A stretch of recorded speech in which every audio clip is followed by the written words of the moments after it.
Sejam bem-vindos à nossa live, nossa quinta live da semana, falando das equipes da Fórmula 1. E hoje vamos falar da Alfa Romeo. E para aqui comigo defender a Giovinazzi com unhas e dentes, está ela, Débora Santos Almeida. Bem-vinda, Débora. Olá, pessoal, sejam bem-vindos a mais esta live aqui que a gente está fazendo a série das equipes da Fórmula 1.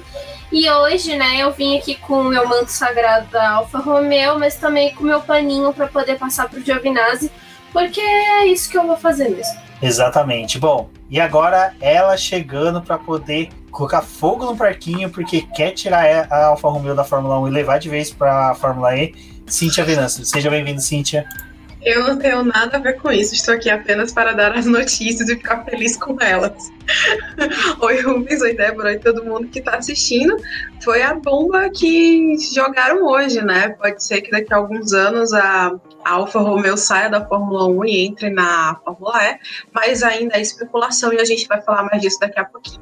Exatamente. Bom, e ele, que é um dos caras que antes de existir internet, já falava na internet, já tinha blogs sobre automobilismo, um dos nomes mais antigos dos blogs de automobilismo do Brasil, cara que deu os pontapés iniciais em muitos projetos, está aqui com a gente há quase 5 anos, se eu não me engano. Ele, Eduardo Casola Filho, o maior nome, o maior fã da equipe Sauber de todos os tempos. Bem-vindo, Casola. Oi, Rubens, Débora, Cíntia, oi pessoal que está assistindo, tá? Em primeiro lugar, uma honra, né, tá mais uma vez aqui com todos vocês. E assim, né, a gente pega aí na fé, né, na luta, né, dias de luta, dias de glória, né, quem sabe um dia chega o dia de glória da Sauber, né, seja com a Alfa Romeo, né, tudo, a gente segue aí na luta. E é engraçado, né, Débora, que a gente estava conversando aqui antes um pouco, relembrando o passado da Sauber, lógico, lembrando sempre pro pessoal que ela hoje é Alfa Romeo, mas só que sempre vai estar ali embaixo em todos os créditos com a equipe Sauber, todo o corpo técnico, desenvolvimento é ainda da Sauber, nem tanto que a categoria, ela tem uma equipe de base e tudo, porque a Sauber ainda vive, e isso que é o interessante, né, você tem tantos fãs que são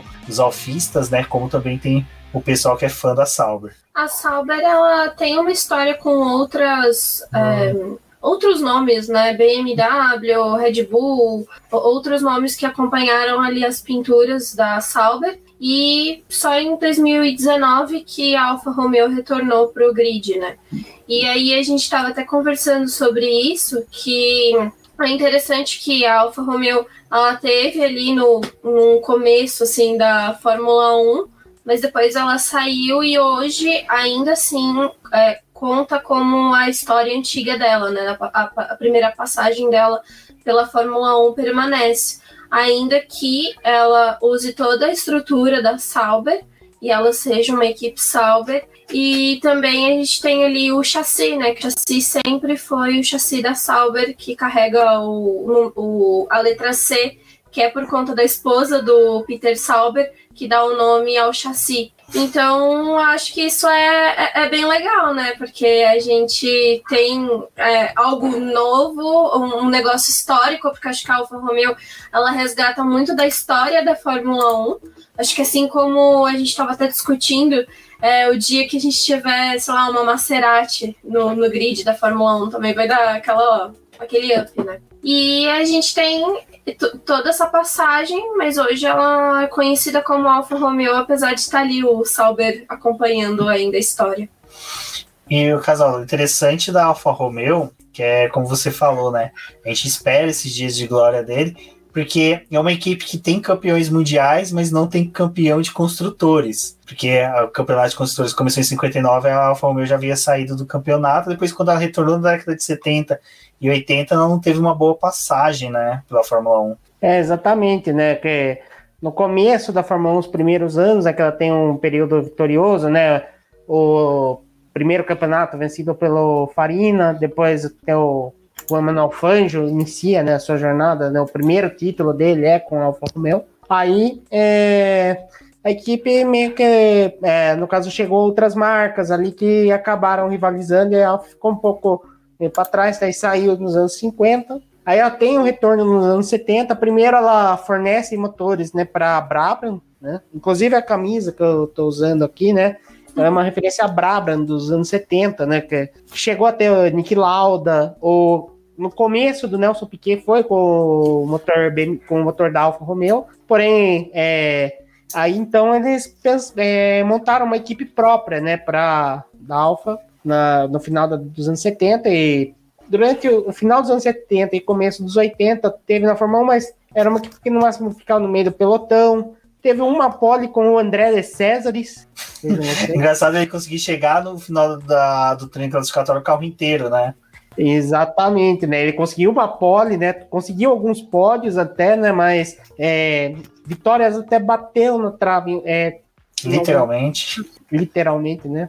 Acho que é verdade, mas, por exemplo, nos anos finais já a equipe decaiu. O último ano, em 85, a equipe ficou zerada em pontos, né? O Ricardo Patrese, que correu naquele ano, falou que foi o pior carro que ele já correu na vida, né? Daí a Alfa saiu como equipe, né? Alguns anos equipes menores passaram a usar o motor ali, mas era um motor defasado, né? Que já não era mais produzido oficialmente, né? E aí tem esse retorno em 2019, 2018, primeiro como um patrocinador, né? Quando tem o Charles Leclerc, né? Como principal piloto, né?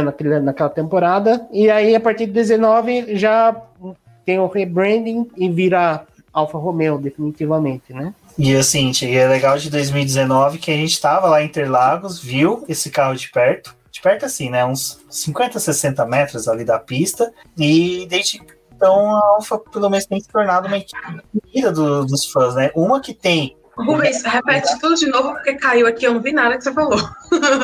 Não, tranquilo, eu tava explicando a relação quântica entre a pintura da Alfa Romeo e o cabelo do Giovinazzi.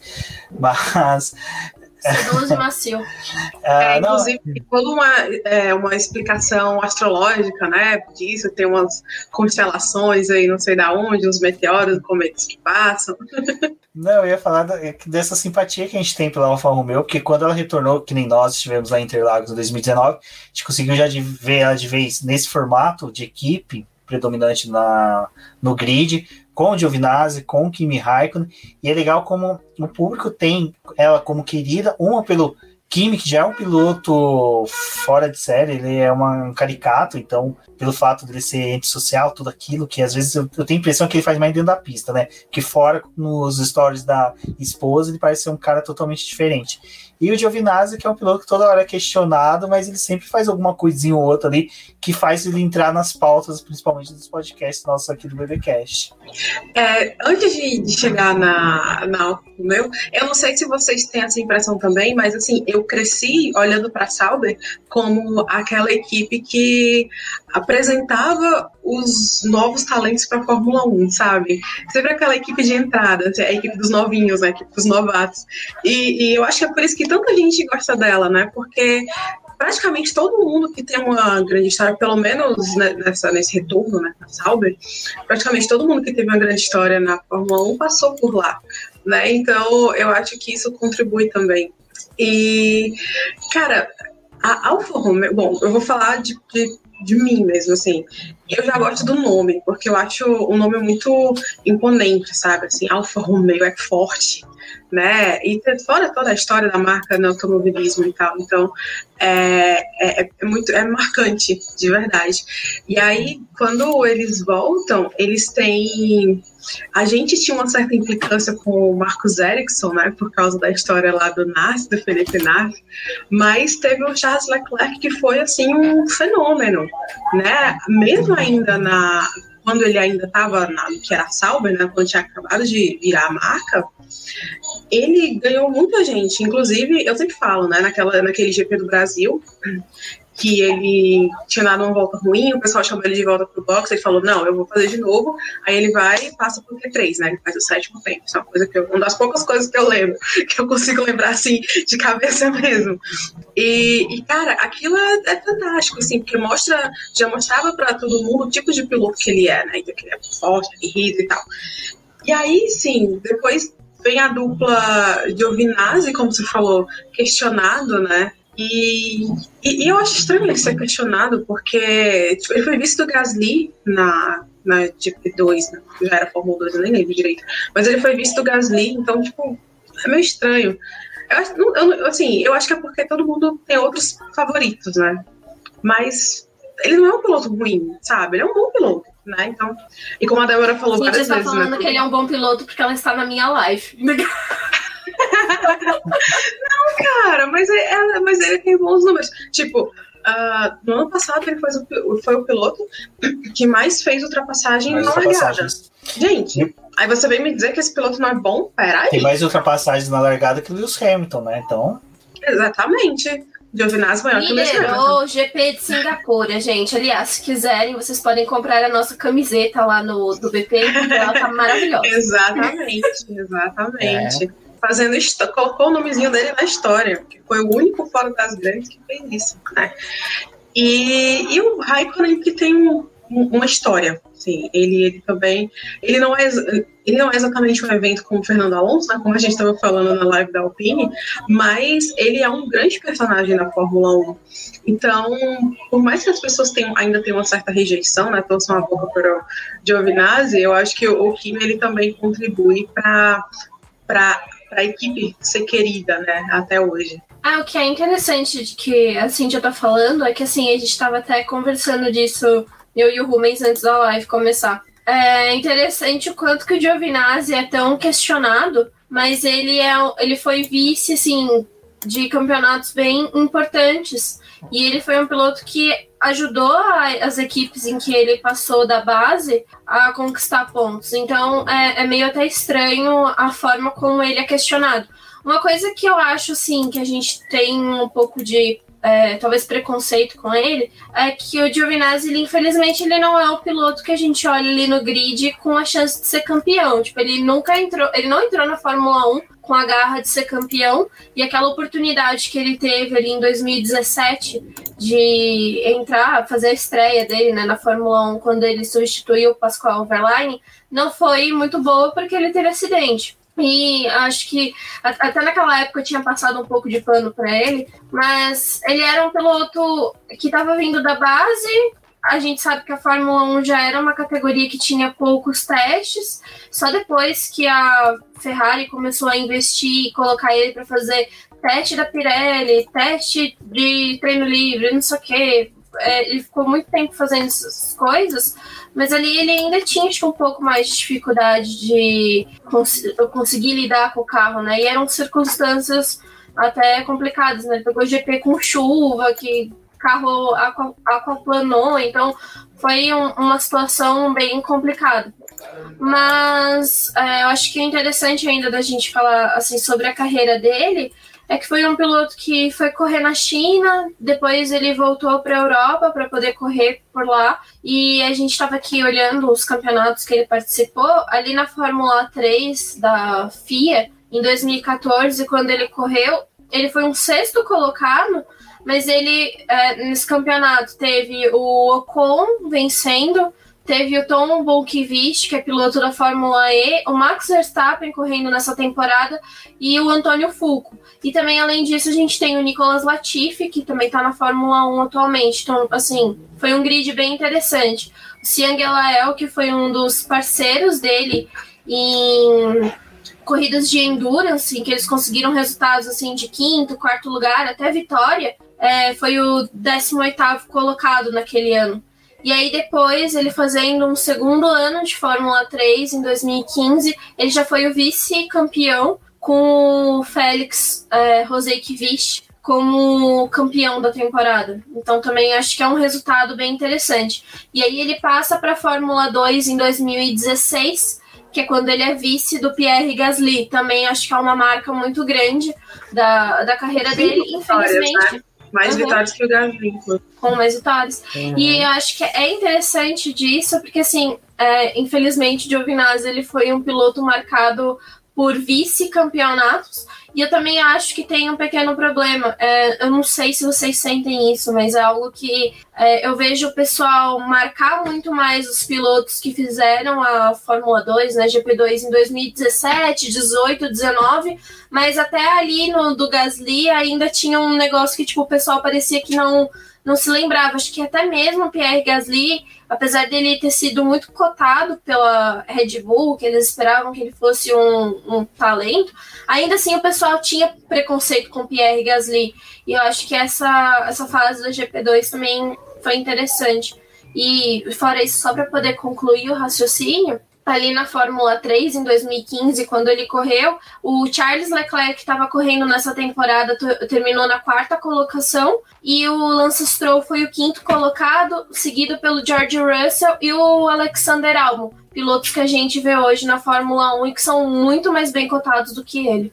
Só rapidão, antes do Casola falar, eu acho que esse negócio que você falou sobre a GP2 Fórmula 2 tem muito a ver com o fato da atenção que a própria Fórmula 1 dava para as categorias de base, né? Porque só depois, assim, de uns, acho que 3, 4 anos para cá que a Liberty Media começou a transmitir, começou a mostrar piloto, fazer programa com eles, né, colocar na internet o tempo todo.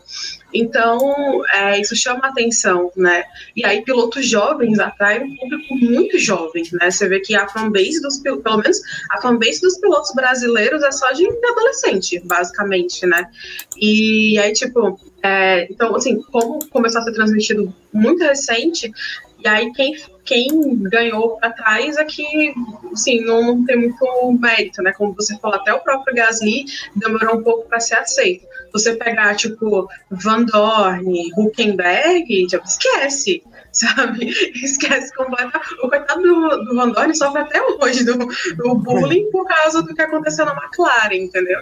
Então, eu acho que tem muito a ver com isso, assim, a própria GP2, GP3 na época, né, que era chamada assim, era meio deixada de lado pela Fórmula 1. E aí, tipo, os fãs só surgiram agora porque a categoria, teoricamente, começou a se mostrar mais recentemente.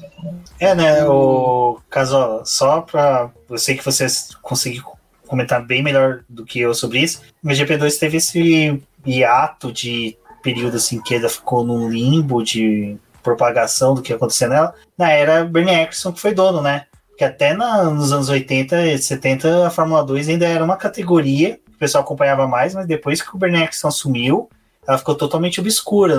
Os esquecidos do churrasco. Exato, esquecidos do churrasco total. A GP2, ela surge, né, para substituir a Fórmula 3000. A Fórmula 3000 teve um momento, assim, bem... Na verdade, todas as categorias de acesso teve esse momento de limbo. Primeiro a Fórmula 2, a primeira versão da Fórmula 2, lá dos anos 70, no final, já no meio dos anos 80, ela já tem uma queda, né? Que principalmente ali com, por exemplo, na época do Senna, que o Senna pula direto da Fórmula 3 para a Fórmula 1, e outros pilotos seguem esse movimento também. A Fórmula 3000 surge em 85 e consegue ir relativamente bem ali dos 10 até os primeiros 15 anos ali, vai relativamente bem. Depois ela dá uma caída feia ali quando entra nos anos 2000, e aí surge a GP2, né, que é a ideia do Bernie Eccleston, né, tudo. E assim, nos primeiros anos, porque vamos lá, primeiro ano surge o Nico Rosberg, depois 2006 é o ano do Lewis Hamilton. Então aí já começa, assim, ela começa forte, mas também vai perdendo gás, né, aos poucos. Agora voltou a nomenclatura da Fórmula 2, né, e ela ganhou gás, né, mas não sabe até quando vai também, né, eu não sei, esse também eu acho que é um pouco do ciclo, né, e fora que também agora, como houve essa mudança de regulamento da questão da superlicença da FIA, né, então, a Fórmula 2 se tornou mais necessária nesses últimos anos, né, então por isso que ela tem um peso a mais. Sobre o Giovinazzi, né, também é mais um peso em cima da carreira dele, porque ele foi o primeiro italiano em uma década, né,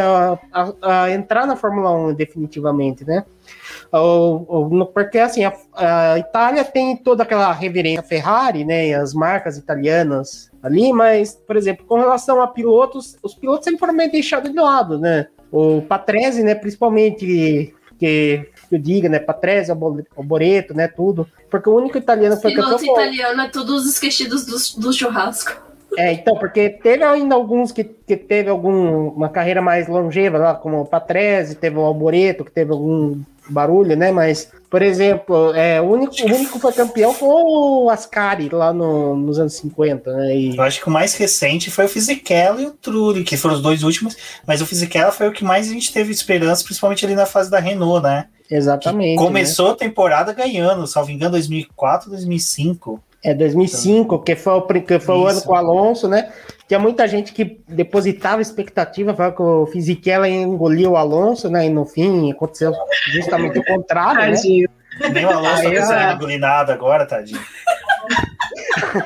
Agora tem que ser da base da sopa, né? No creme, mas não, isso é outra história. De qualquer forma, né? Voltando à Itália, né? Que desde da saída do Trulli, né?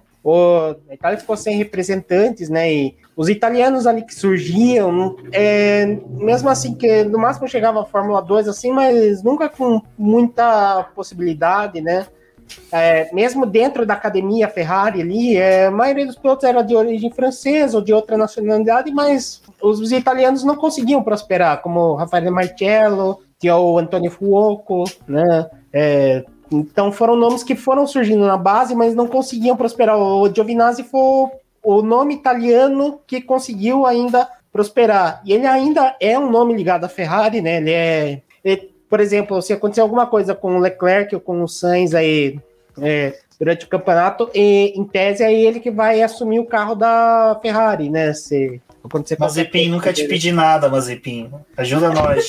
Tira o Leclerc, uma corrida. Monza, sim, Monza. Já pensou? Giovinazzi correndo em Monza, Ferrari? Cara, mas acho que já teve isso. Pode falar, Casola. Que até no caso, quando o Vettel já estava naquela fase final, meio desmotivado, e tinha gente especulando que o Vettel poderia largar a mão ali e pular fora antes do fim do campeonato, já estavam falando que o Giovinazzi podia assumir, mas claro que o Vettel optou por cumprir o contrato até o fim, né? O Vettel é um piloto assim, que mantém, né, toda a palavra, né, tudo, pelo menos dessa parte aí, a gente conhece, né, a fama do Vettel. E aí o Giovinazzi tá sempre se oferecendo, falando que tá à disposição para quando a Ferrari quiser. Tem que se mostrar solícito. Ele falou que tinha esperança de ser chamado para a vaga do Vettel, né? Então, isso que é interessante, porque o pessoal começou a falar a respeito disso, que o Giovinazzi queria a vaga do Vettel, né? Ele achava que ele ia pegar essa vaga. E um dos podcasts que ele gravou com a Fórmula 1, ele falou até que ele sabia que ele não tinha como assumir essa vaga da Ferrari, porque ele ainda se acha um piloto limitado para poder assumir a vaga da Ferrari. Tipo, ele teria que ter apresentado em 2020 um desempenho muito melhor, porque o primeiro ano dele ali com a Alfa Romeo não foi muito bom, ele tinha problema de classificação, ele tinha problema de corrida, e em 2020 ele começou a ter um desempenho melhor, tanto que em classificação ele bateu o Raikkonen e em corrida ele começou a evoluir, né? A gente tem a questão dele ter realizado várias ultrapassagens, dele ter melhorado o desempenho dele, mas ele pontua assim, que ele é muito grato à vaga que ele tem na Alfa Romeo, tanto que quando começou aquele negócio dele talvez ir para a Haas, para o Mick Schumacher ficar na Alfa Romeo, ele até falou que ele tinha preferência de ficar na Alfa Romeo, se assim a Ferrari desejasse, porque ele já está mais acostumado com a equipe e ele gosta do clima que a Alfa Romeo fornece. Então ele achava que não ia ser tão interessante ele ir para a Haas. E em questão da vaga da Ferrari, uma coisa que ele sempre falou, ele acha que ele ainda é um piloto limitado, por isso que quando começou esses negócios dele assumir o lugar do Vettel, eu achei um pouco estranho, porque ele já achava que ele não tinha realmente como ir. Assim, ele sabe que se acontecer um acidente com os dois, provavelmente é ele que assume, porque ele tem mais domínio em pista do que os outros pilotos da base, né? O Willott mesmo, ele é um piloto de testes e não reserva da Ferrari, então ele não poderia provavelmente assumir, mas a gente sabe que a Ferrari é assim, né? A Ferrari, eu acho que o grande problema que eu vejo da Ferrari foi que nos últimos anos, assim, realmente parecia que ela estava investindo na carreira do Giovinazzi, tipo, bota ele em treino livre, coloca ele para fazer teste, tipo, ele ficava muito tempo na fábrica da Ferrari, e eu achava que isso realmente era um modo, né, da Ferrari mexer os pauzinhos ali para que eles tivessem um italiano em uma boa posição dentro do time. E quando optaram pelo Leclerc, mas a gente já sabe, né, tipo, o Leclerc, ele tinha algo que acendia nele, que mostrava que ele era um piloto fora da curva, assim como o Verstappen, né? E eu já achei, tipo assim, a Ferrari realmente minou a chance dele de ir para a Ferrari. E eles confiam mais nele ocupando uma outra vaga dentro do time e ajudando a Alfa Romeo em outros projetos que a Alfa Romeo tem de GT, em outras coisas, do que até um piloto de GT para a própria Ferrari. Tipo, ele serve, mas eu acho que não mais como um piloto realmente que um dia vai ir para a Ferrari. O problema é que pelo menos pelos próximos 4 anos, esquece, né? Porque o Sainz vai ficar lá 2, o Mick vai assumir logo depois, e vai ficar pelo menos por mais 3 anos também, e o Leclerc tem contrato de 5 anos. Talvez ele, assim, se ele conseguir chegar na Ferrari um dia, vai ser fazendo um pequeno desvio por alguma outra equipe, né? Ou uma Alpine, uma Aston Martin mais lá na frente, e aí consiga mostrar o desempenho que seja convincente para chegar na Ferrari depois, porque ele já tem 27 anos, né? Então, tipo, daqui a 4 ele já vai ter 31, né? E aí, assim, já vai ser um senhorzinho, tipo o Daniel Ricciardo hoje, né? Então, ele precisa, assim, esses próximos anos, eu acho que esse ano e o próximo vão ser muito decisivos na carreira dele na Fórmula 1, né? Porque, assim, tudo bem, eu acho que é importante você reconhecer que você não é o melhor de todos, reconhecer que você tem limitações, tem pontos a melhorar, mas eu acho que quando você se coloca dessa forma, você acaba passando para as pessoas uma imagem que não é a que você quer. Assim, você não passa a imagem de, eu preciso evoluir. Não, as pessoas entendem como, tipo, você simplesmente não é bom o suficiente, entendeu? Então, eu acho que ele precisa dar um estalo, sabe? Alguém precisa chegar lá e dar um sacode nele.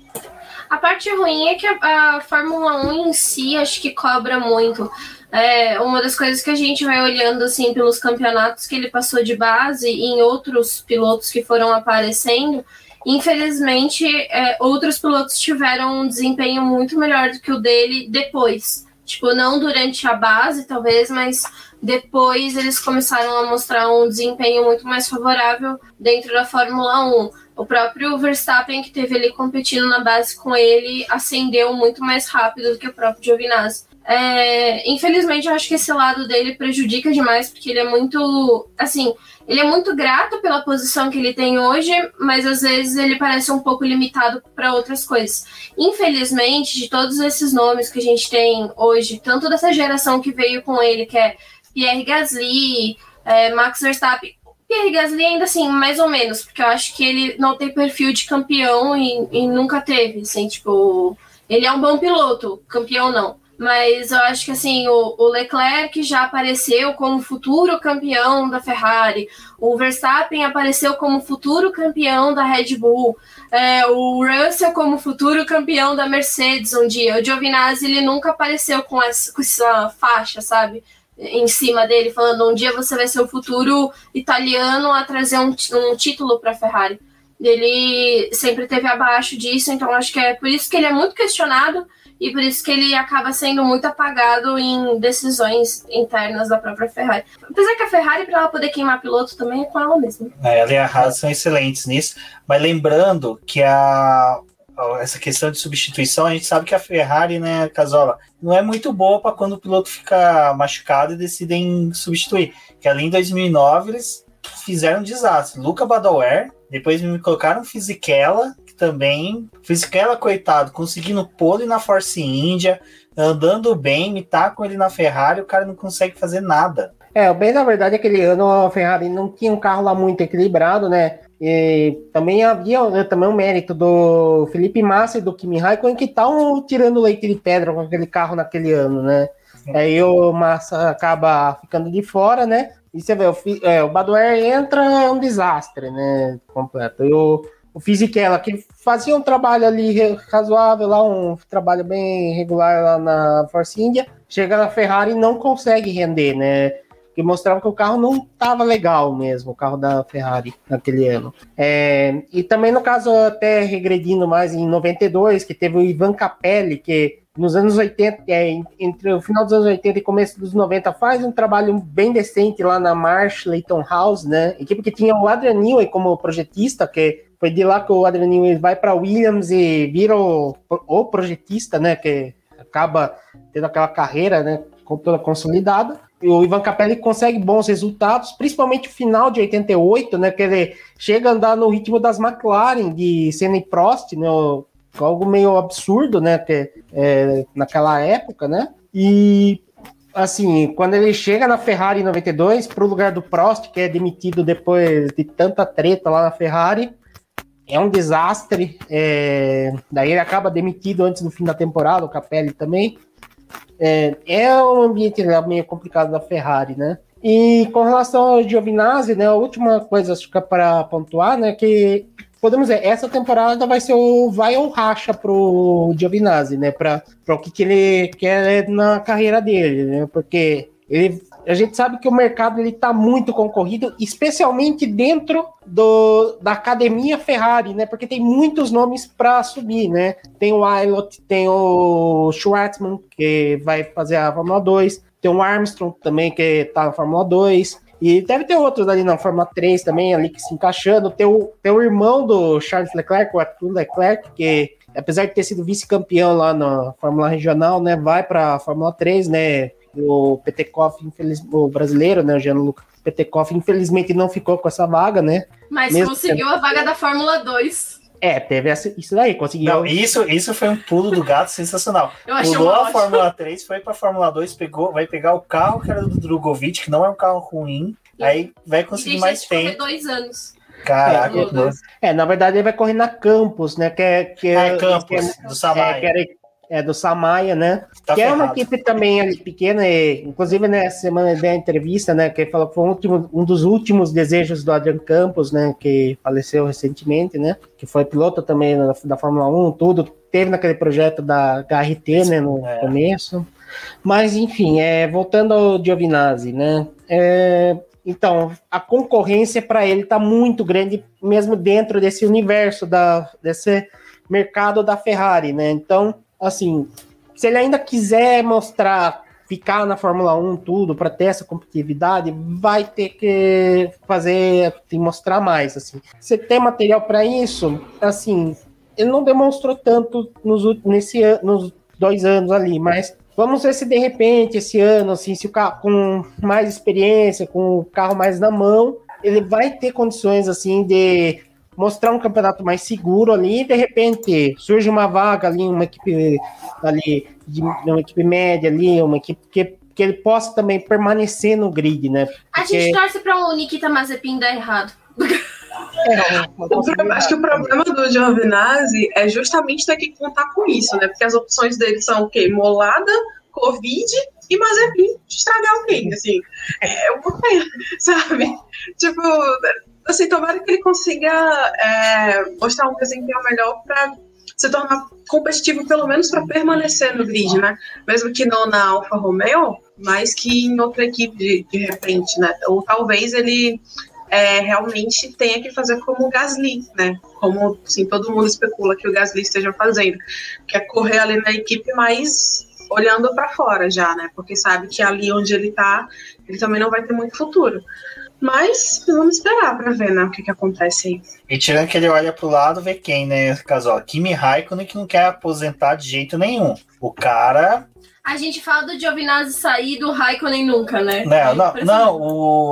Só avisar aqui pro Matheus que a gente já responde ele aqui a questão do carro.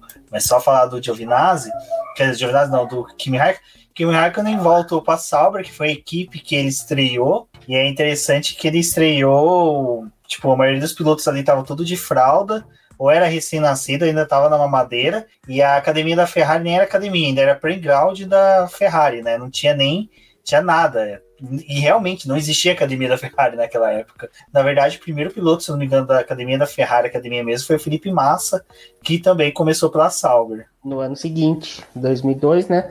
Que a estreia dele em 2001 é junto com o Alonso, que eram 4 estreantes, né? O Kimi, o Alonso, o Juan Pablo Montoya, que vinha com mais leve.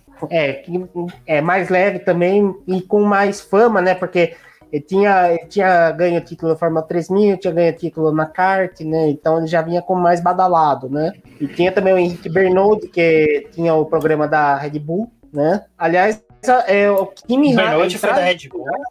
Sim, inclusive a entrada do Kimi Raikkonen foi uma das razões para a saída da Red Bull, da Sauber, e que depois levou a Red Bull a comprar a Jaguar ali, que acaba tendo os desdobramentos que levam a Red Bull a comprar a Jaguar depois, mas isso é uma história longa, assim, mas o começo é justamente nessa questão, que em 2000, o Kimi Raikkonen, ele só tinha feito uma temporada de Fórmula Renault, os outros anos era kart, assim, ele tinha uma carreira avassaladora. Bem parecido com o Max Verstappen, né? Bem parecido com o Max Verstappen. Tanto que, assim, até mesmo para ele entrar na Fórmula 1, ele teve que fazer, assim, ele fez os testes, né, tudo lá de quilometragem lá com o carro, né, da Sauber, tudo, para poder ter a superlicença, só que, assim, devido à pouca quantidade de corrida que ele teve na carreira até chegar à Fórmula 1, a FIA não deu, assim, a superlicença de imediato. Teve que ter votação entre as equipes, tudo, porque temiam que o Raikkonen fosse causar algum perigo, alguma coisa pela inexperiência, né, tudo. Mas aí e tanto que assim, que a Red Bull queria colocar o Henrique Bernoldi no segundo carro da Sauber, né, naquele ano. E que o primeiro já era do Nick Hyde, falando que já estava acertado faz tempo. Só que o Peter Sauber daí recebeu informação sobre esse finlandês, falaram que ele era bom, aí ele fez os testes e, assim, foi muito bem, daí o Peter Sauber bateu o pé e falou, não, esse cara é bom, vamos ficar com ele. E ficou. O Kimi foi contratado, fez lá a corrida, daí ele tinha que mostrar o desempenho, tudo. E a primeira corrida ele já pontua, e depois vai seguindo e... Na época que era só os 6 primeiros, né? Exatamente, né? Ele termina em 7º, mas um carro desclassificado, ele sobe para 6º, já pontuou na primeira corrida dele, né? E ele pontua outras vezes, tem um bom rendimento, tanto que no fim do ano ele já é contratado pela McLaren para substituir o Mika Hakkinen, que se aposenta, né? Uma ascensão meteórica, né? E a carreira do time... Né? E a carreira do time não tem muito mais o que descrever, né? Ele sempre foi... no começo sempre foi um piloto de ponta, sempre ele brigou por vitórias, né? Tudo. Assim, não era um piloto, assim, tão espetacular quanto o Alonso, quanto o Hamilton, quanto o Vettel, mas foi um piloto que mereceu, sim, ter um título aí na sua coleção e...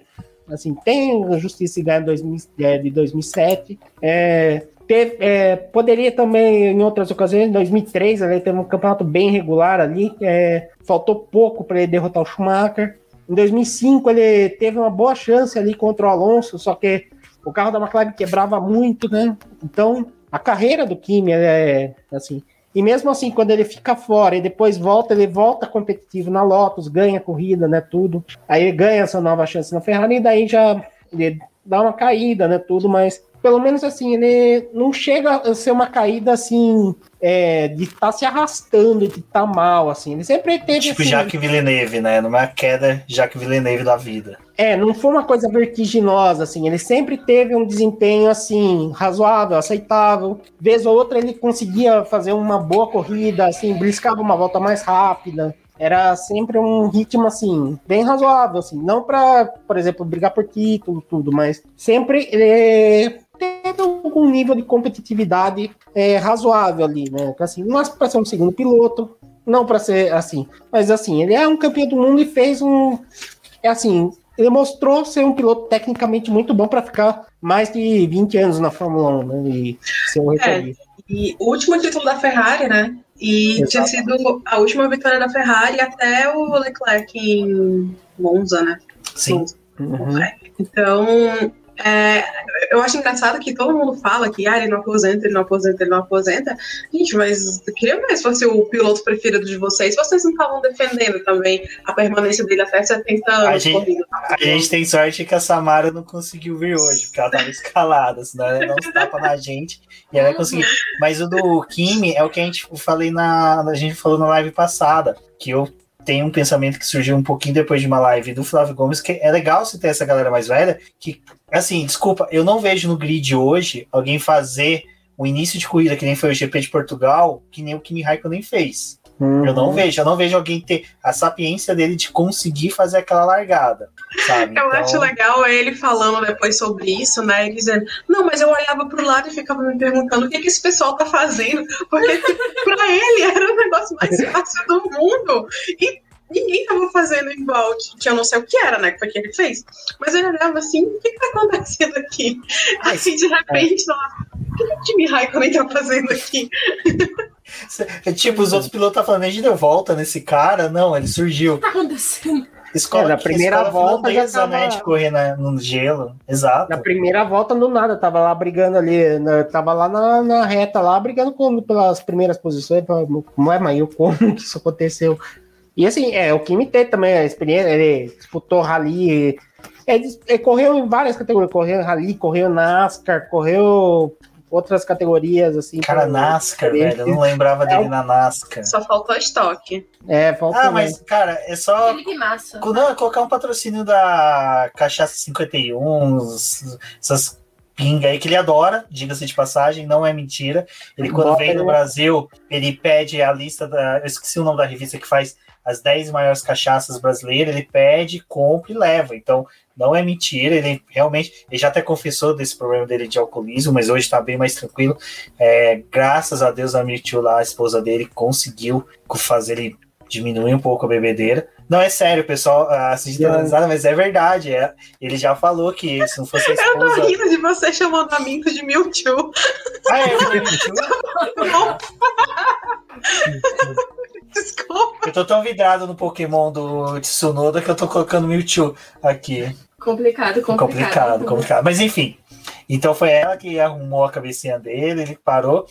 Mas agora, como a gente também vai falar da Sauber não, da Alfa Romeo, fala. Não, é que o Ricardo Silva falou aqui, né? Se a Ferrari é dona das 2 vagas da Alfa Romeo e se essa vaga é um consolo pro Raikkonen. Na verdade, não. A Ferrari ela é só dona da vaga do Antonio Giovinazzi. O Kimi Raikkonen ele é contratado pela própria Alfa Romeo por conta do Peter Sauber, que ele fez questão de manter o Kimi Raikkonen na equipe, porque ele acha que o Raikkonen agrega muito ao time, que é o cara que auxilia eles, e o Raikkonen também está envolvido em outros projetos da Alfa Romeo, dos GTs que eles estão desenvolvendo, então é uma vaga totalmente independente.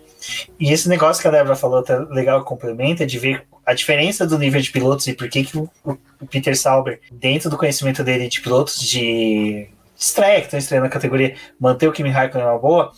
Tem um vídeo deles dando a volta em Nürburgring com o carro GT da Alfa Romeo. Cara, é sensacional, com a Julia. O Kimi Raikkonen não perdoa. Tipo, ele entra a 200 na curva, faz tudo. E o Giovinazzi pregado no banco, tremendo de medo. E o Giovinazzi depois vai fazer... Ele vai toda vozinha, calminha.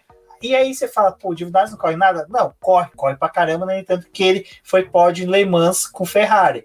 A diferença é que parece que o cara no banco do passageiro, ele fica num medo tremendo, porque o Giovinazzi nunca seria bom navegador para um rally, mas para o piloto de GT é legal. E aí você vê que o Kimi Raikkonen ele ainda tem aquele negócio do sangue dos olhos, de ser um piloto ainda, de querer correr, de querer se desafiar. Porque, cara, você colocou um carro GT sem preparação, que ele não tem preparação, ele é um carro de rua, o Julia é normal, e Nürburgring tava chovendo, e o Giovinazzi, tipo assim, cara, tá chovendo, você não pode ir um pouquinho mais devagar? E o Kimi, não, tô nem aí, foda-se você. Mas é muito bom, cara. Mas eu também gosto da relação que os dois têm, apesar de, acho que do Kimi, né, ser esse cara dos três. Vamos colocar o Kubica também nisso, porque até o Kubica a gente viu, cara, vê um polonês fazer piada e dar risada, cara. Sim. Vocês acham finlandês um povo mais fechado?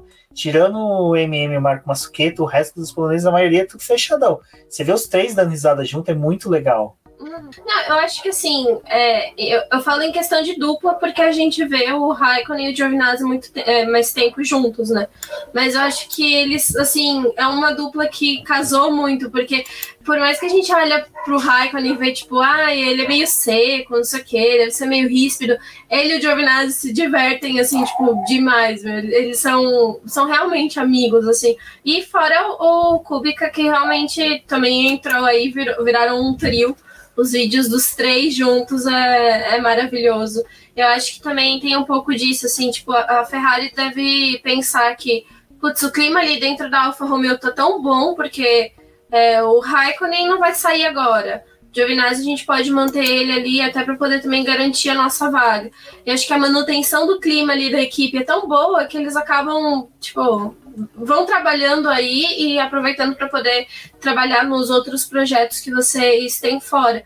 E é uma coisa que depois a gente vai falar sobre a Alfa Romeo na Fórmula E, mas a Alfa renovou em 2020 para a Sauber continuar usando o nome Alfa Romeo nas pistas, né? Então eles ainda podem utilizar esse nome. E também uma manutenção desse nome italiano, né? Que é um nome clássico, um nome que marca a Fórmula 1. E acho que tudo isso acaba se tornando muito atrativo para eles, né? Tipo, trocas de dinheiro e afins acabam mantendo fazendo essa manutenção deles. E agora, para falar assim. Eu queria só comentar sobre esses vídeos engraçados do Kimi. Tem um deles, se eu não me engano, com a Lee Mackenzie, que é sensacional também, quando ele ainda estava na Lotus, né, naquela passagem lá pela Lotus, que eles vão correr no gelo, né? Ela vai dirigindo e ele vai no banco do passageiro também, e aquela coisa, né? Pergunta e resposta e tal. Aí tem uma hora que ela perde o controle do carro, ela fica, Kimi, o que é que eu faço? O que é que eu faço? Ele olha pra ela, não sei, te vira, e começa a rir. E ela desesperada, sem saber o que fazer com o carro, ficando atolado. Aí ela tenta sair e bate o carro. Ela, acho que, se eu não me engano, ela tá num Duster, e ela bate o carro. Aí ele ficou, Kimi, eu bati. Aí ele, eu vi, sabe? O jeito mais Kimi Raikkonen impossível. E tipo, e agora? Não sei. Tipo, ele tem uns vídeos sensacionais, assim. Complementando aqui os vídeos do Raikkonen engraçados, também teve um da Sky Sports do ano passado, que tá os jornalistas e chamam o Giovinazzi e eles vão andar de jet ski. E é muito hilário também, gente. É maravilhoso o Raikkonen tomando os tombos. Bom, aqui no YouTube a gente não pode fazer vídeo de reações com os vídeos da Fórmula 1, que senão a gente toma strike na hora. Mas lá na Twitch a gente pode, se vocês quiserem. Quando sair vídeo assim, a gente abre a Twitch lá e assiste com vocês e a gente comenta, porque é muito bom.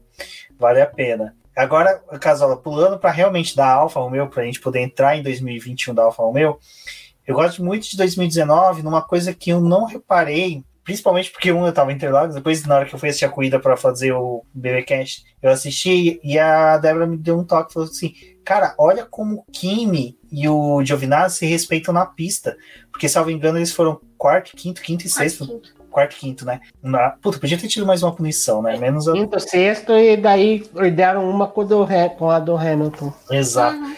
Como os dois se respeitam aí na pista e como, às vezes, o carro da Alfa se acertava em 2019 numa pista e tinha um bom desempenho. E, de repente, em 2020, esse bom desempenho sumiu. Posso só complementar um negócio? Pode. Em 2019, a gente teve a Alfa Romeo conquistando 57 pontos para 2020 terminar com 8 pontos. É ridículo o quanto que eles perderam em rendimento. Mas pode ir, Casola. Justamente esse ponto, né? E, assim, a queda da Alfa Romeo, ela vai junto com todas as equipes que tinham motores Ferrari, né? E, claro, vai também na questão lá do motor, né? Que dava uma empurrada, né? Tudo e que ajudava, né? Principalmente nas pistas de alta, né? Os carros Ferrari iam relativamente bem. Só que daí, em 2020, com todas as proibições, e aí também a Ferrari erra a mão tanto no carro... erra a mão também nos projetos dela, do carro, e outras coisas também, e aí, assim, a Alfa também acaba afundando junto com esse barco, né? 2020 foi um ano difícil, né, para a Alfa Romeo, né? Ela sofre primeiro com... em algumas classificações chega a ficar na última posição, né? Fica atrás até da Williams e da Haas, e geralmente, muitas vezes ficava atrás da Williams, né, também na classificação, e conseguia recuperar o ritmo lá na corrida, né? Mas ainda assim foi uma temporada bem mais difícil, né? E assim, mas foi o efeito cascata, né? Que como que pegou na matriz, afetou as filiais também, né? E Foi um efeito coletivo.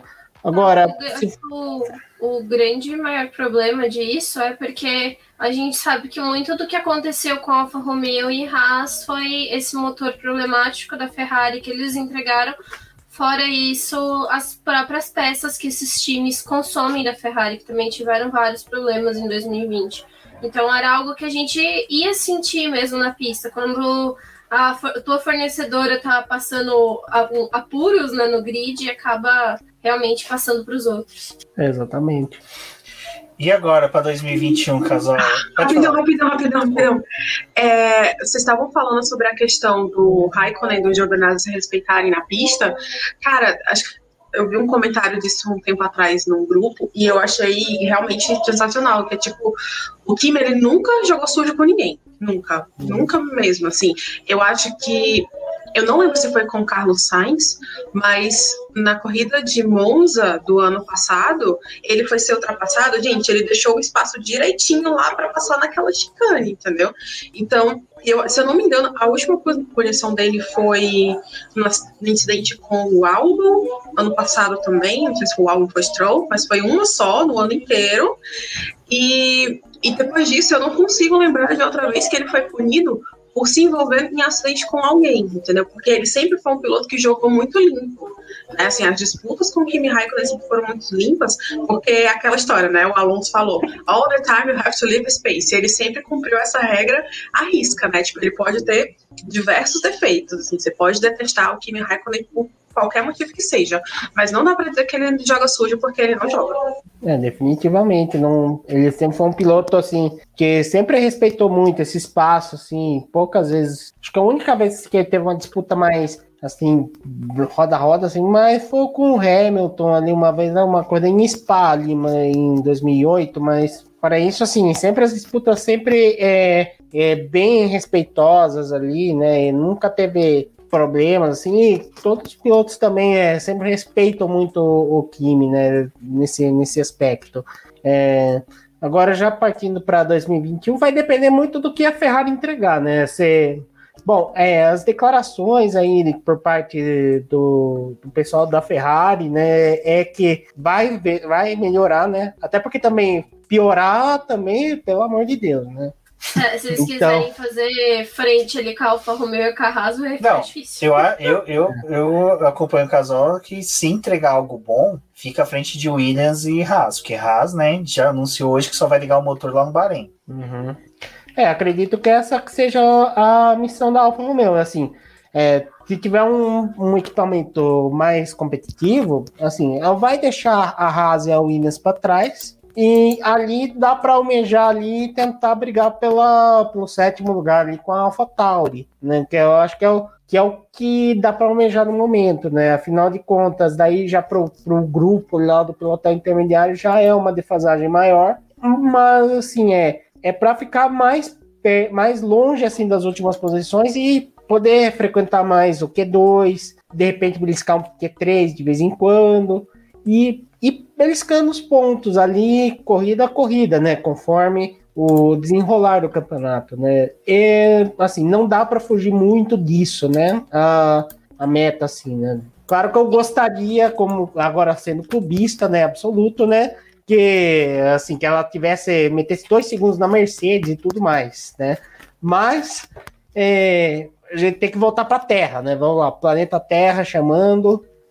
Então, assim, é aquela coisa, né? Com alguma sorte ali, brigar lá com a quase xará, né? AlphaTauri, pelo 7º lugar, né? E deixar longe, e ficar longe da Williams e da Haas ali, dá para dizer que será um bom ano, com certeza. O Rafael Fernandes tinha perguntado de como que vai ser os carros, né, da Alfa Romeo. Também acho que a gente pode estender isso para a Haas. Em 2020, teve uma discussão por conta da pandemia se as equipes clientes poderiam utilizar peças que os outros times estavam desenvolvendo, porque eles não iam conseguir desenvolver, mas por serem clientes e conseguirem comprar essas peças, eles poderiam receber. E aí, na época, entrou a discussão sobre Alfa Romeo e Haas, que eles não poderiam, mas valeria para Racing Point, para as outras equipes. E quem se lascaria em tudo isso daí é a McLaren e a Renault, porque não tem para quem passar peça, elas são independentes no grid, né? A Racing Point podendo pegar peças da Mercedes já não é uma novidade, né? Porque passou ali no lixo da Mercedes no final do ano muito e pegou várias coisas ali. E para 2021 vale eles pegarem peças que são de desenvolvimento, que são marcadas pelo token, que era necessário você utilizar o token para desenvolvimento depois que aquelas peças fossem homologadas. Então, a Haas, Alfa Romeo, Aston Martin, que são clientes de outras equipes, podem pegar essas peças, sim, mas elas vão ter que participar tipo, de uma divisão dessas peças para essas equipes. Então, eles podem ter alguma vantagem pegando coisas aí. Agora, eu não sei se é uma vantagem pegar coisa da Ferrari, né? É difícil. Esse que é o problema. Eu acho que não pegando o Binotto, tá valendo. Já pensou? Que zica.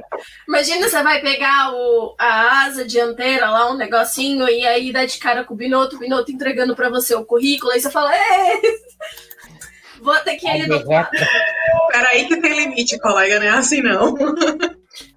Eu só quero falar uma coisa antes, porque eu não sei se eu vou participar da live da Ferrari, mas eu queria falar um negócio aqui do Binotto, que Binotto já falou, né, que ele não é eterno na Ferrari. Graças a Deus, né? A gente gosta disso, realmente, assim, ficamos felizes que você não é eterno na Ferrari. Eu acho que, inclusive, ninguém se opõe a esse pensamento.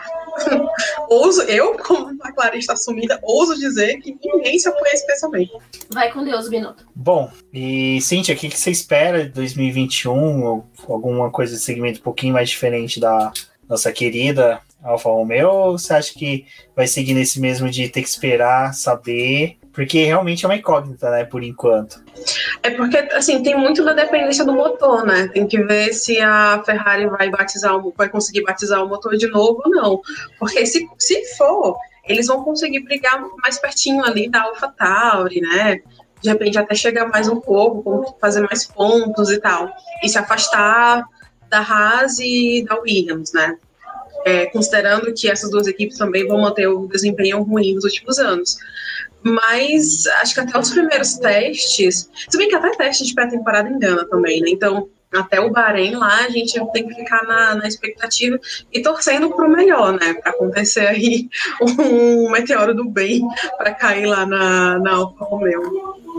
O complicado disso é que a gente tá vendo os laços da Haas também se estreitando cada vez mais com a Ferrari. A gente tem o Simone Resta trabalhando como diretor técnico, é a primeira vez que a Haas vai ter um diretor técnico trabalhando com eles. E a Haas também ela tem escritórios dentro da Ferrari, né, oficinas dentro da Ferrari, tanto para poder utilizar o túnel de vento deles, quanto para outras operações. O Simone Resta está com uma equipe de 40 funcionários para poder trabalhar com a Haas nessa temporada. Tudo bem que a Haas está pensando já em 2022, o plano deles em 2021 é agir com o carro de 2022, porque eles sabem que 2021 vai ser um ano muito crítico, então pode ser que a Alfa Romeo tire alguma vantagem esse ano por conta disso. Deus é mais. Consiga... Vai ser muito bom a pessoa ouvindo o podcast, sem ver a imagem, a Débora falando, não, Deus é mais. Ai, gente, é que esse comentário aqui fica Binotto, não dá, né? Pelo amor de Deus. Enfim. Gostamos assim, comentários. A gente gosta de comentários, não do Binotto. Mas eu acho que talvez 2021, se esse motor aí da Ferrari funcionar, pode ajudar a Alfa Romeo, porque a gente já tá vendo que a Haas tá meio que abandonando o barco de 2021, né? Tipo, deixa pra lá e deixa o pessoal brigar aí. E talvez a Alfa Romeo tenha alguma chance. Agora, para 2022, eu já não sei, porque eu não sei o quanto que esses laços com a Ferrari, para a Alfa Romeo, vai estar mais estreitos, né? Porque, tudo bem, tem a vaga ali, enfim, mas outras coisas, pode ser que a Ferrari já deixe um pouco a Alfa Romeo de lado para poder favorecer a Haas. E aí, eu acho que as coisas começam a se complicar para a Alfa Romeo, se ela não conseguir desenvolver o carro para 2022. E o interessante, Casola, que a gente falou dos nomes dos pilotos, né, Kimi Raikkonen e do Giovinazzi, mas acho que uma terceira figura que é muito forte na Alfa Romeo e que traz uma segurança, pelo menos eu tenho com a equipe, questão de desenvolvimento, da manutenção da casa, que é, como a gente falou, muito harmoniosa, é o Frederic Vasseur, que é o chefe de equipe, que eu elenco ele, o chefe de equipe da AlphaTauri, acho que as duas Alfas têm os melhores chefes de equipe nesse ponto de saber dosar os pilotos, saber utilizar muito bem o talento deles. É verdade, né? O Vasseur, quando ele assume ali, a equipe tá uma bagunça generalizada ali. Quatro pilotos com contrato, aquela bagunça, é verdade, né? Chegou a ter 6 pilotos com contrato, né? Que assim. Era pit stop, trocava pneu e trocava piloto. Pit stop, trocava pneu e trocava piloto. Era quase endurance, né? Mas no fim foi uma doideira, né? No fim, infelizmente a Monisha não deu certo, né? Como na função ali de chefia, né? Ela teve dificuldades aí para lidar com um ambiente tão complexo quanto no caso, administrar uma equipe de Fórmula 1, que assim, foi um desafio grande. Ela que foi membro da equipe por muito tempo, por isso que ganhou a confiança aí do Peter Sauber quando ele saiu de cena, né, da função mais efetiva, né? E aí, desde a chegada do Vasseur, a coisa ajeitou, né? Ficou ali mais organizado. Claro que agora, nos últimos anos, ele vai ter um teto por conta do investimento, né? Que é um dos menores investimentos da Fórmula 1, e também por conta, assim, de fato de ter a ligação com a Ferrari, né? Ela vai ter um limitante ali, não vai poder ficar muito, chegar tão próximo do que a Ferrari chega, assim, que raramente na história, assim, principalmente porque da primeira fase em que a Sauber chegou a ter o apoio da Ferrari, né, lá entre o final dos anos 90 e começo dos 2000, a Sauber não era uma equipe que sempre ficava no meio do pelotão, nunca muito acima, muito próximo do que podia a Ferrari. Então há essa defasagem, né? Então é histórico ali. Então é uma coisa da infraestrutura, né, que você sempre está um degrau abaixo das equipes de ponta, né? Então isso sempre vai pesar, né? Isso pesa também na questão do investimento. Agora, o Vasseur está fazendo um trabalho bem competente ali de organizar a casa, deixar ela arrumada, para no caso,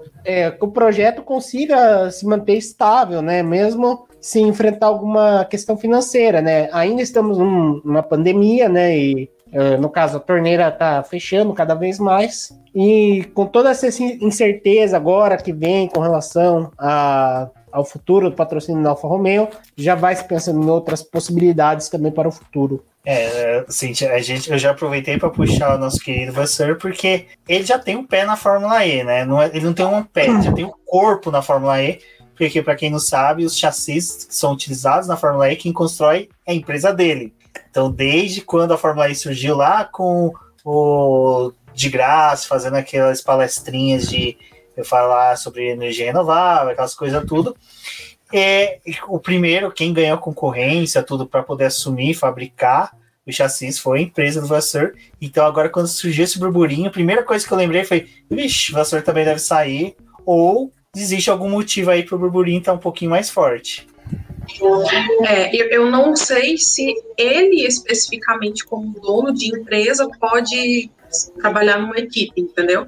Talvez tenha alguma coisa aí, alguma burocraciazinha que impeça. Mas esse boato... Para lembrar que seria igual a McLaren. Não. Gente, na Stock Car, o Giafone, que não pode correr porque ele fabrica os carros. Tipo porque isso. Eu sou caseiro, vou buscar uma coisa aqui no Brasil. Desculpa.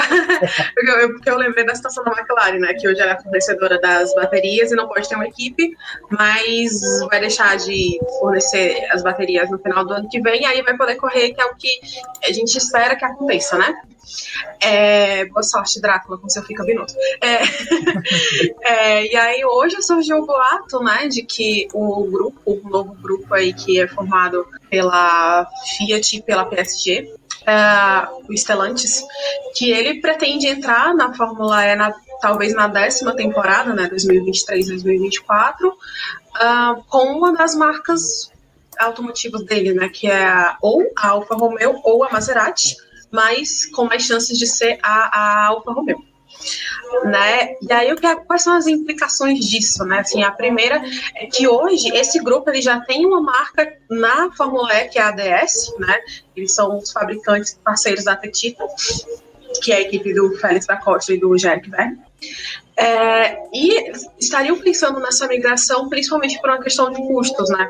E foi uma coisa citada na reportagem, a reportagem é do The Race, que o chefe lá da Techeetah falou, né, que, aliás, o chefe da ADS falou, né, que cobrar 200 milhões de euros para entrar na Fórmula 1 é um negócio de louco, né? E aí eu fui fazer, nessa onda de fazer conversão de moeda, porque a McLaren lançou a coleção de roupas novas, né, dessa temporada hoje. E aí eu fui fazer a conversão dos 200 milhões de euros da Fórmula 1. Gente, é tipo 1 bilhão e 290 mil milhões... Mil milhões não. 1 bilhão e 290 milhões de reais. Cara, é muito dinheiro. É muito dinheiro. Porque assim, você pensa 200 milhões de euros, já é muito, mas quando você converte para a nossa realidade, você vê que realmente é um negócio astronomicamente absurdo, né? Então, não sei se vai existir alguém que seja maluco o suficiente para entrar, porque também surgiu esse boato da equipe de Mônaco, né, que quer entrar em 2022. Não sei se essa galera vai realmente ter esse tanto de dinheiro, tá disposto a pagar, porque o número é realmente absurdo, né?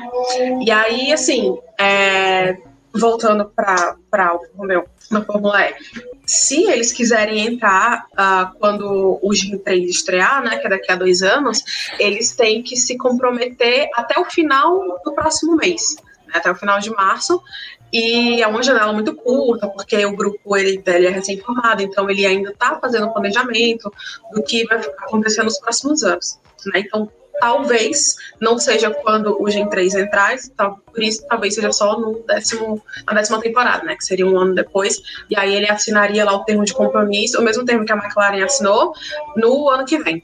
Então, mais aí uma história, né, pra gente ficar acompanhando, para ver se além da Alfa Romeo vai existir alguma outra equipe que também queira fazer essa migração, né, porque a gente sabe que a Fórmula E é uma categoria muito mais barata que a Fórmula 1, por exemplo, e que tem toda essa pegada de sustentabilidade e ecologia e tal, e que é uma coisa que o mundo está olhando muito, né? Então, você vê que, como a gente falou aqui nas lives passadas, que a Fórmula 1 está com um plano de conseguir fazer o que algumas equipes da Fórmula E já estão fazendo agora, a Fórmula 1 quer fazer daqui a 10 anos, 9 anos. Então, assim, a Fórmula 1, ela tá atrasada nesse sentido, entendeu? E algumas marcas, elas já querem se posicionar e começar a vender carro elétrico agora, né? Não ter que esperar 10 anos para vender a ideia de que tá numa competição que é ecologicamente sustentável, né? Então, tem que ficar acompanhando. Então, a gente, teoricamente, já tem 2 equipes, né? Que seria a McLaren e um pouquinho menos a Alfa Romeo, mas, só repetindo, né, ressaltando, que isso é especulação, tá? Tipo, alguém participou de uma reunião não sei aonde, contou para o jornalista que contou para não sei quem, e a história veio a público. Mas ainda não é certeza, tá? Então a gente tem que, pelo menos, esperar até o fim do mês que vem para ver se vai ter alguma novidade nesse caso. Ou seja, Kimi Raikkonen bebeu demais no bar, falou, entregou os planos da Alfa Romeo. Mas, o Casola, se hipoteticamente sai uma Alfa Romeo da Fórmula 1, fica a Sauber. E aí é aquela torcida para que quando sair, porque a Sauber já passou por isso, por sair um patrocinador grande, até mesmo uma montadora, como foi a BMW, ela tem aquela queda, mas torcer para, se caso acontecer, pelo menos essa junção que ela tem com a Ferrari hoje, essa parceria, continue por um bom tempo, né? Essa é uma possibilidade, né, por conta aí dessa questão, né, financeira, né? Só que a diferença é que o mundo hoje está bem mais complicado no aspecto financeiro, né? Afinal, com esse período aí de pandemia e tudo mais, né, os cofres, todo mundo tá mais vazio, né? Isso é a realidade, né? E aí, para a Fórmula 1, que a gente vê que essa ideia de 200 milhões de dólares para poder uma equipe entrar é uma ideia que não faz muito sentido.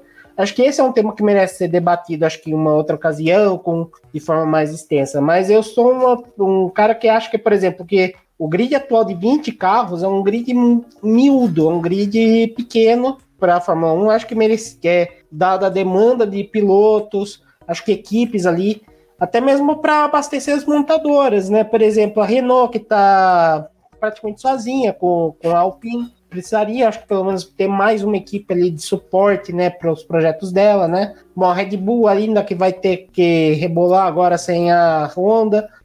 São muitas coisas ali, por exemplo, que a Fórmula 1 poderia, que embora ainda seja uma vitrine maior que a da Fórmula E, Fórmula 1 ainda está ficando cada vez menos acessível, né? E isso preocupa a médio e longo prazo, né? Com relação ao próprio futuro, né, da categoria, né? Porque aí vão ter que mexer, né? E, por exemplo, equipes de orçamento menor como a Sauber, por exemplo, perdendo assim, esse apoio da Alfa Romeo, vai ser um baque grande ali, vai ser um desafio. Ainda, quer dizer, não vai precisar dar os 200 milhões, mas vai ter um custo, né? Ainda que tenha o teto orçamentário, né? Que vai entrar, né, a partir que já começa a partir entre este e o próximo ano, né, já começa a ter os primeiros passos do teto orçamentário, mas ainda é um investimento pesado, né, e assim, né, e a Sauber já várias vezes penou ali, né, principalmente no meio dessa década, né, de 2014 até 2017 foi um período bem complicado, né. E a gente espera, né, que, por exemplo, que assim, os cabeças da Fórmula 1 repensem essa questão, né, com relação a esse aspecto, né, da Fórmula 1, e tudo bem que tá numa questão de ter mais corridas aí, então talvez seja uma coisa de deixar mais enxuto o paddock, mas eu acho que o caminho, não acho que seja esse, né, é um ponto de vista que eu tenho, que eu acho que merece ser debatido com mais precisão em outra oportunidade. Sim, até esse tema só pontuar um negócio da taxa, a Mônaco GP já é a segunda vez que ela fala que quer entrar na Fórmula 1, ela tem estrutura, já tem todos, sabe, aquela coisa que é bem diferente de muitas coisas que a gente já viu na Fórmula 1. Ela é uma equipe que quer entrar na Fórmula 1 e toda vez que abre-se o cadastro para novas equipes, ela vem e fala, olha, a gente tem estrutura, mas os 200 milhões, se vocês nos dão o perdão, a gente consegue investir e se tornar mais competitiva. Então ela tentou por muitos anos com o Bernie Eccleston, foi a mesma coisa que aquela US F1 que teve, não conseguiu, e a Monaco GP hoje ela tenta também. Eu acho que eu acharia que seria interessante, porque 200 milhões é 50 milhões a mais do que é o teto orçamentário de uma equipe hoje. Então você imagina, você vai poder dar uma folga para uma equipe de um ano, mais um bônus de 50 milhões para ela começar a investir no ano seguinte. Não, exato. E aí até o LFX fala aqui no chat, né? Que, tipo, além desses 200 milhões, já tem o dinheiro que é para investir nos equipamentos, pagar o pessoal, o local, né, de trabalho de todo mundo e a montagem dos carros. Né? Então, é muito surreal, assim, que esse tipo de iniciativa, essa taxa tenha sido implantada no momento que a gente está passando agora, sabe? Assim, é um negócio que não faz o menor sentido. Assim, e nem precisa ser especialista em nada, só precisa ter um pouquinho de juízo, que foi o que faltou em quem teve essa bendita dessa ideia. Porque não dá, cara. É você comprar o carro, uma Ferrari, e não ter dinheiro para pagar o IPVA. É a mesma coisa. Você tem a Ferrari, bacana, mas só que você não pode correr. Bom, eu acho que da Alfa Romeo foi isso. Acho que foi bem gostoso o bate-papo. Casola, mais uma vez, muito obrigado. Vale lembrar que dia 22 de fevereiro é o lançamento. Então, daqui 10 dias, exatos 10 dias, teremos o lançamento, sim, do carro da Sauber. Quer dizer, da Alfa Romeo. Para mim, ainda continua sendo Sauber, dane-se. E provavelmente vamos fazer live, então o Casola já está convidado para a gente poder vir conversar, falar do carro. Aí o Casola é um dos caras que vai poder falar todas as referências, é um dos caras que vai poder falar certinho de evolução, tudo, porque não vai ser esses manés que, sei lá, dá até medo de pensar nas coisas que eu vi hoje na internet. Bom, pessoal, agradeço a todos. Vou pedir para a Cíntia, depois o Casola como cavaleiro. Depois o Casola também vai falar da NASCAR aí, do bolão. Pedir para vocês se despedirem, falar onde vocês podem ser encontrados na internet e bora. Bom, pessoas, fim de mais uma live. Sextou agora, né? Sextou oficialmente. Obrigada para todo mundo aí que ficou acompanhando a gente, que tá ouvindo o podcast, que tá vendo essa live em algum outro momento. Chat, mais uma vez, obrigada pelos comentários de vocês. Voltem sempre, a gente sempre adora vocês aqui. O meu Instagram, meu Twitter tá aqui, né? Cindy_MX, Cindy com Y. E desejar um bom fim de semana para todo mundo. E segunda-feira é dia da live mais clubista deste canal, porque a gente vai falar da McLaren. Eu já fui intimada, nem vou tentar mais fugir. Segunda-feira estarei aqui, se tudo der certo. Então a gente se vê por lá, tá? Beijo para todo mundo e tchauzinho. Alguém dá print da Cíntia com orelha de gato? Tadinho do Salem. Bom, a Casola agora é com você. Tá. Bom, primeiramente, obrigado aí por estar participando, assim, muito bacana, né, esse programa, uma bela conversa. Também lembrando que escreva aí pelo Boletim do Paddock, principalmente das categorias americanas, né, Indy, NASCAR e IMSA. A NASCAR começando esse fim de semana, né, as divisões nacionais, né, domingo tem a Daytona 500, que é a prova mais tradicional da categoria. E a gente também tá tendo o bolão esse ano, né? Que é o antigo bolão do Big One Brasil, né? Que era o site do Thiago Raposo, né? Que infelizmente, no caso, foi encerrado. Mas, assim, o Raposo até, no caso, pediu, né? Para assumir, né, essa missão, né? E a gente tá aí oferecendo aí essa brincadeira aí pra galera, né? Quem ainda não se inscreveu, tem rapidinho, porque 9h30 já é a largada da Truck Series, daí já vai encerrar para essa primeira corrida, mas quem não deu tempo pode tentar para a segunda corrida do ano, daí tem para a semana que vem, né?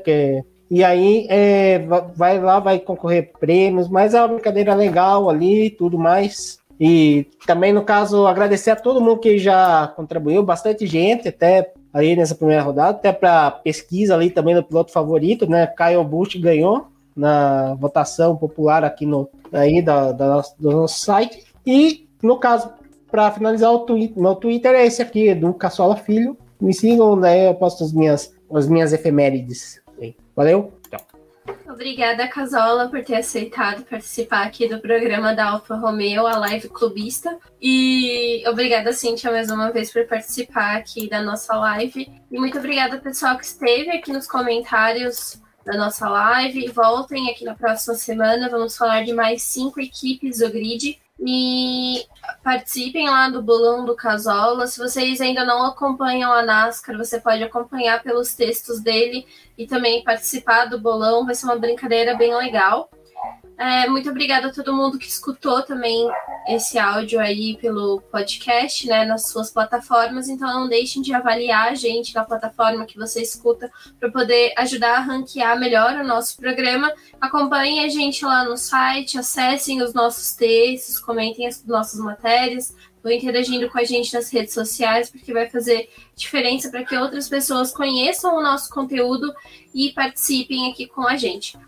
Para vocês curtirem também a nossa live aqui no YouTube, ir lá no canal da Twitch, que nós também estamos com esse canal e divulgando as nossas lives por lá. E até uma próxima, pessoal.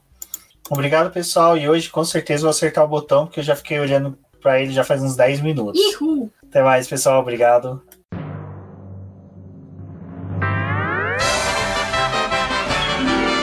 E agora vamos agradecer nossos apoiadores, aqueles que auxiliam o Boletim do Paddock através do financiamento coletivo e contínuo do Apoies. E são eles: Ricardo Bannerman, Maia Barbosa, Eliezer Teixeira, Luiz Fex, Arthur Felipe, Rafael Celone, Will Mesquita, Antônio Santos, Rogério Furano, Helena Lisboa, Cássio Machado, Carlos Del Valle, Bruno Vale, Eric Nemes, Bruno Shinozaki, Alberto Xavier, Will Bueno, Ricardo Silva, Beto Corrêa, Fabrício Cavalcante, Arthur Apóstolo, Sérgio Milano, Melquiades Veloso, Micael Souza, Ezequiel Bale, Silney Messi, Rafael Arilho, Rafael Carvalho, Fábio Ramiro, Lauro Vizentim, Maria Ângela, Thaís Costa, Rafael Catelã, Jane Casalec, Carlos Eduardo Valese, Tadeu Alves, Paula Barbosa, Ale Ranieri, Leandro Nogueira, Bianca Mês, André Brolo, Bruno Lima, Ivan Grego, Maicon Tavares, Thalita Santos, Diego Machado, Gabriel Sawaf, João Guilherme, João Rai e Gustavo Frigoto. Muito obrigado a todos aqueles que apoiam o Boletim do Paddock e auxiliam no nosso desenvolvimento e crescimento. E se você quer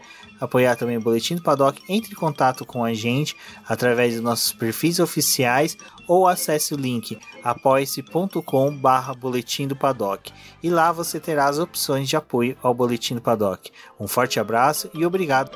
Isso é tudo, pessoal.